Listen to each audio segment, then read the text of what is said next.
This is Wuhan, China, a megacity with more than 10 million people, a city that was caught off guard completely by the novel coronavirus in the beginning of this new decade. The city was later put to a complete lockdown and thousands of people lost their lives. What you're seeing here is just unprecedented. It is a catastrophe. Yet during this most difficult time, we Chinese people have demonstrated tremendous amount of courage, determination, and responsibility. I made this video because I was actually motivated the night I downloaded a social app. I initially just wanted to feel its business model and figure out why it took off like a rocket. But surprisingly, pretty much all the feeds I got on that platform are related to the Chinese people fighting against this coronavirus. That night actually turned out to be sleepless for me because I just couldn't stop watching those videos, and my eyes are pretty much all wet throughout the night. So I decided to piece them together and attach to it my personal thoughts. The goal, I think, is twofold. I want to thank and salute all the Chinese people who are right now fighting this coronavirus. And I also hope to make our Chinese voice heard on the world stage. And that's why I'm recording this in English. I was touched the most by seeing the Chinese people rally together as a nation. In the beginning, the situation in Wuhan was dire, and we were losing Chinese lives.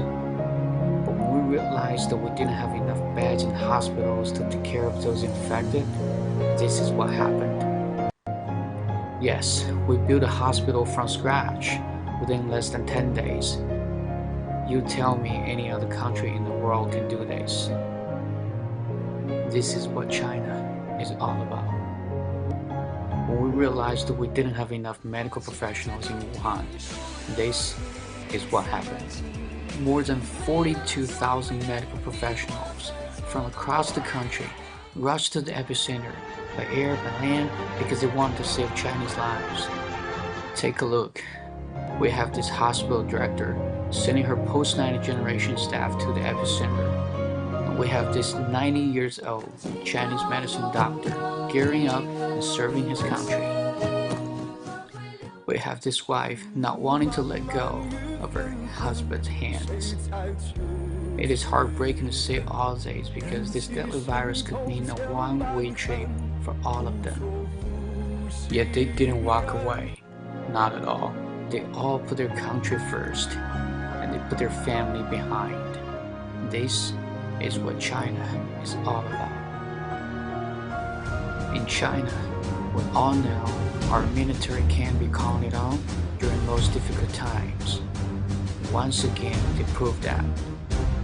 Our military from across the country was mobilized on the Chinese New Year Eve. They stepped up and took over the two busiest hospitals, with the most dangerous tasks. And this is, once again, what China is all about. And take a look at the patient's reaction when they're discharged. It's obvious how satisfied and how grateful they are. And this is the cabin attendant thanking a plane of medical professionals flying to her hometown to save lives.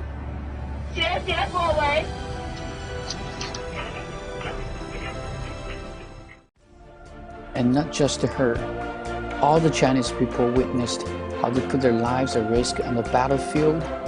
We can't express how grateful we are to your great service of our country, your incredible bravery, determination, and sacrifice. They all represent what China is really all about. And of course, some would argue it wasn't all that good in the beginning of the outbreak.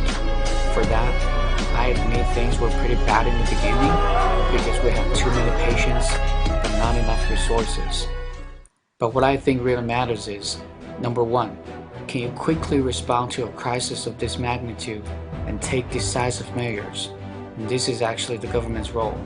Number two, do you actually have the capacity to ramp up to make sure your healthcare system is not going to get overwhelmed? Fortunately, China had the two. As I've just shown you, when we realized how bad the situation was in Wuhan, the Chinese government quickly made the decision and ramped up its capacity that actually astonished the world. Unfortunately, if you don't have the two, your ability to contain this pandemic is going to get limited. So my point is, the chaotic time in the beginning is probably somewhat inevitable. It's basically governed by the supply and demand law. What really can turn things around is your government and your resources. We Chinese people have witnessed the handling of this crisis by our government. And quite frankly, we all feel so proud and fortunate to be a Chinese. I also wanted to bring to your attention something that barely gets covered by the Western media. That is, all the tests and medical expenses that you incur during hospitalization are actually covered by the Chinese government. So you don't have to pay a penny out of your own pocket. It is free. This is huge because after the initial chaotic time, the patients were all hospitalized, not sent home. And the number you're looking at is a whopping 50,000 patients in the city of Wuhan alone. The more important implication, I think, is that you don't have to worry about that you can't afford the treatment, so you don't have to wait and self-resolve, which is dangerous because you can spread the disease while waiting. Speaking of this, some governments' intention to adopt the so-called herd immunity as a policy to handle this pandemic is pretty interesting. 60% of the population and an estimate of 3% mortality rate, and given a population of 60 million people, looks like the government is pretty comfortable of letting 1 million people die. You might think this is pretty cruel, but it has its underlying causes. So, if you use China's approach, which relies on widespread testing, tracking down the contacts of every single confirmed case and quarantine them, think about how much budget you need to support this, let alone the medical expenses in hospitals. You're looking at billions and billions of dollars. Imagine, when the Treasury Department is crunching the numbers, they really can't do much by themselves to stay ahead of the curve. This is really the time that calls for international cooperation, which I'm going to talk about in a minute. China has already demonstrated no matter how formidable the coronavirus might appear, it's not invincible. The situation was pretty dire about a month ago, but now we got it under control. The Chinese people understand in a global crisis like this, we're more dependent on each other than ever before. That's why immediately after we got the corona under control, we're sending our medical professionals as well as vital medical equipment to the countries that are suffering right now, because we wanted to help. As a matter of fact, we're helping dozens of countries now, including Italy, Spain, Serbia, Pakistan, just to name a few. And the Chinese government has committed to supporting 82 countries around the globe that either need medical personnel or medical equipment. This is the president of Serbia, kissing our Chinese national flag at the airport when the Chinese medical team arrived in his country. What a moment of humanity. On the other hand, we have to say when we're fighting against the virus, we heard a lot of not-so-friendly voices from the West. But remember, our common enemy is the coronavirus. And this is not a time to scapegoat anyone, any country, to deflect the blame. For that matter, I hope the media and some politicians can stop using xenophobic rhetoric because people need the right guidance, especially in a time of heightened emotions like this.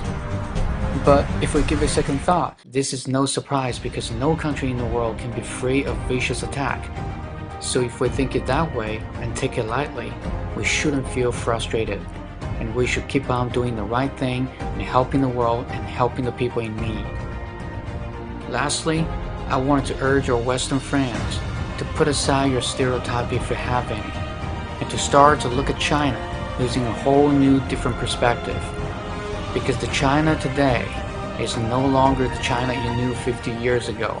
I want to end my recording by sharing with you that on April 8th, the city of Wuhan, the epicenter, lifted its 2 month lockdown. People are coming out and resuming their normal activities.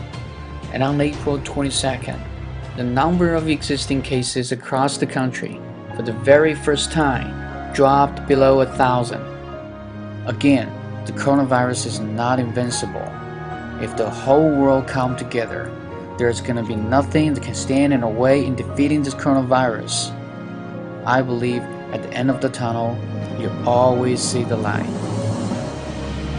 I'm a Chinese, a proud Chinese. Thank you.